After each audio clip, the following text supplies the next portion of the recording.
I got you, Fritz. Don't y'all worry. That's my voice for Hans. Following on from this, Fritz's murders gained pace, and in the following 9 months, 12 more young men's lives were taken. In almost every scenario, the victim was met at the train station and offered accommodation or work, or apprehended on the pretense that his abductor was a police officer. Fritz's guise of a police officer was used so often that on one occasion, after a youth welfare worker had asked one of the guards as to whether Fritz was also a guard, the station officer replied, "Oh no, he's a detective." What? So he had hoodwinkled the people at the station into thinking he was a detective, and so if he could literally just walk up to a kid. Oh my God. Under the pretense that he was a detective, the people in the station, if anyone said, even if the child probably wouldn't have done, but even if they had gone up to a security guard and said, "Excuse me, can you just, confirm this guy's a detective?" The people at the fucking train station would have said, "Yeah, detective, fill your boots, get in his car, go with him." How did he come to the conclusion that he definitely is a detective? I just think it was just like it might be like stuff like that, isn't it? Yeah, but maybe like if someone shows up and says, "I'm a detective," and then the next day, you get one stupid person who believes it without seeing a badge. Yeah. The next day, he and his mate are there. His mate goes, "Oh, who's that guy over there?" He goes, "Oh, don't worry about it. That's the detective." And then that guy spreads that and goes, "Oh, that's the detective." It's a very simple way that could be misconstrued. According to Fritz, once in his room, the boys will be killed by. Can you guess how? I'd say knife. Guess what was his name? Fritz? No, his AKA name. Oh, no, he didn't bite them. Yes, Did he he eat him? did. Well, he wouldn't kill them by eating. That would take a very long time. But he would bite through the windpipe. What? Sounds like the most horrific possible way that you could die. That would be the most slowest, painfulest way to go. What I don't understand is what made him think, Bite. I'm going to kill them this way.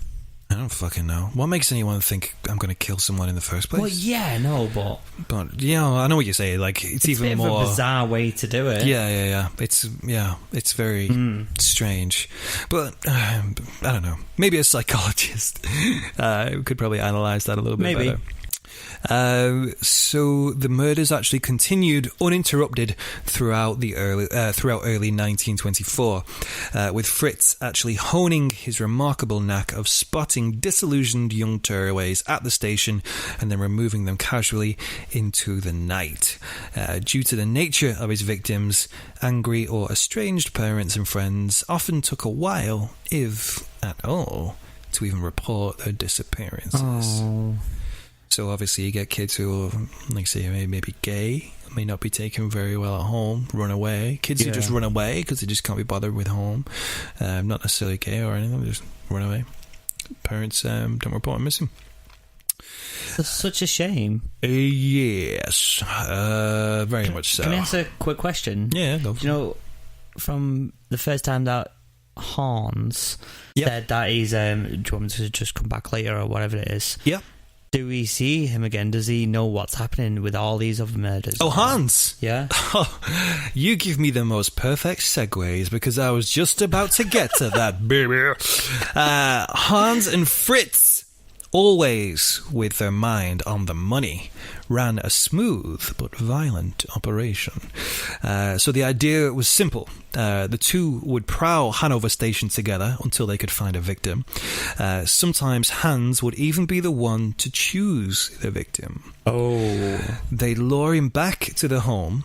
Fritz would give him his quote-unquote love bite, as he called it. Ew. Major ew. No way. And then once dead, this is where Hans's part will come in. Once dead, Hans would take the boy's clothes and possessions and sell them. Oh. So it was a double whammy. So Hans was getting his cut of the deal, because Hans was originally a thief. Yeah. So Hans was like, okay, you get the boys, you do your thing with them, enjoy yourself, and then I will take their clothes and sell them, and that's how I'll get my money. Legit making money from murdering kids. Yeah. It's vile, isn't it, when you think about it that way? It's fucking vile. Vile. And that's why sometimes Hans would be the one to choose them, because if he saw a kid who was dressed in a particular type of clothing that he thought would sell well, Hans would be like, yeah, get that one. Dibs on that one, baby. Just fucking gross. Oh. It gets worse, though. You would think this is as bad as it could get, but it is not.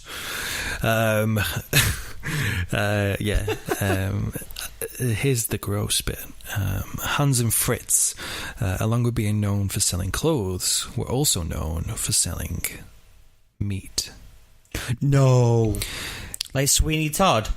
Keep in mind that this is post-war Germany, World War I, where cuts of meat like the ones they were offering were in mass shortage across the country. No. So pretty much you couldn't get these types of cuts of meat anywhere else. Well, you couldn't really get these types of cuts of meat. Very rare. So the question is, how exactly did these two men from this small town come to procure this rare delicacy? And that's why it's strongly rumoured that the meat sold was that of the victims. No. Yep. Gross as fuck. It sounds almost definite. It's most things that I've read say it is highly, highly thought of. And even the townsfolk at the time, before they find, I don't want to spoil anything, but before anything happens, they already have a suspicion that the meat that some of the meat that they're eating is human. But why? Why did he think that? I don't know. The information when you go through notes. Sorry, I think I'm asking a lot of questions. The information when you go, the amount of questions is fine, but when you go and when you do the research of these things, it doesn't go into that much detail, unfortunately. Yeah. So I don't know the reasons why. All it tells me that there were suspicions that the local town folk, some of the meat may have been pork. Actually, this is probably a good time to have a little break. How about a break? Oh, is this our sponsor time? This is sponsor time. Yay! Alan, before we get back to the podcast, can I ask you a quick question? Go on then. Alan, do you like books? Yeah, I love them. But do you like reading books? Not really, no.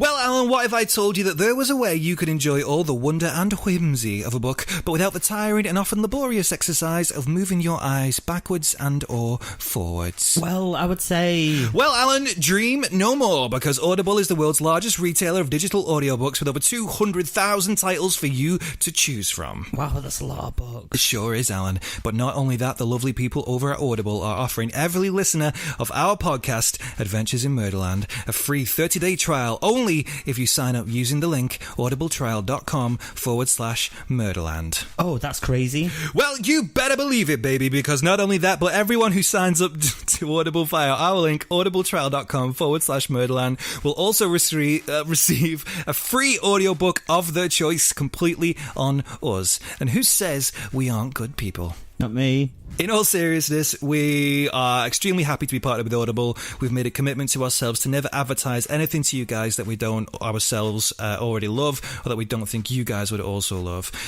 Me and Alan listen to audiobooks all the time. Usually we stick on a video game, turn the sound off, and pop on an audiobook. And that's pretty much one of our favourite things to do. Obviously, if you sign up, you can choose whatever books you like, but if you're unsure, I can definitely recommend a book called Murderous Minds.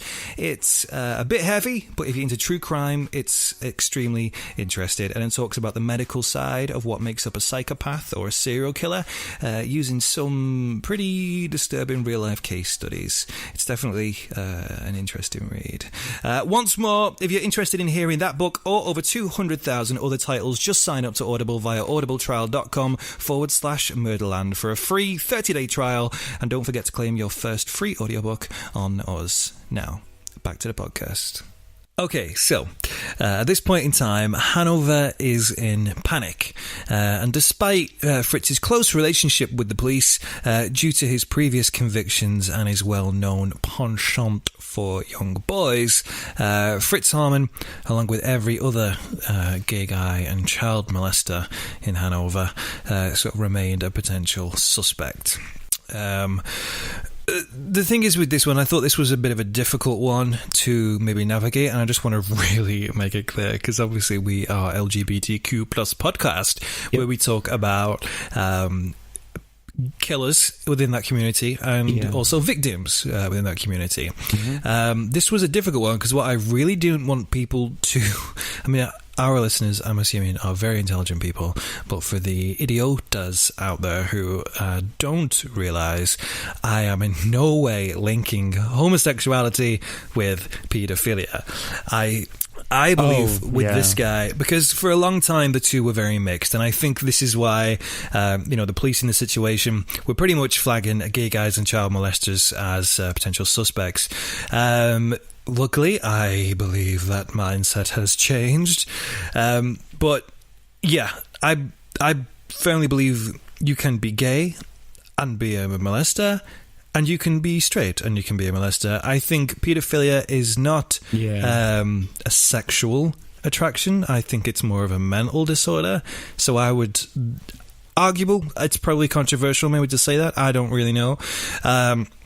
That's my opinion on it, but I just want everyone to know that we are not connecting those two things at all. Do you back me up on that? Please definitely. I need someone to back me up on this. No, I don't think I just said some shit that might go down. I didn't think it needed to back you up on that, in all honesty. Well, I always need a wingman. So essentially everyone's a suspect. Meanwhile, the press announcements appear giving the details of the skulls that were found. Remember in the start? My little epic opener. So in between that time, the skulls and all that shit's found. So the details of the skulls were found in hope of obtaining clues from the general public. All the details were given out. The quantity of the skulls and the corpses still being discovered was generating a nationwide uproar, and along with that, a general lack of confidence in the German police. So, like I said earlier, Fritz and the police had a decent relationship, but if it was going to look bad on the police... Yeah. They were going to kick some fucking ass.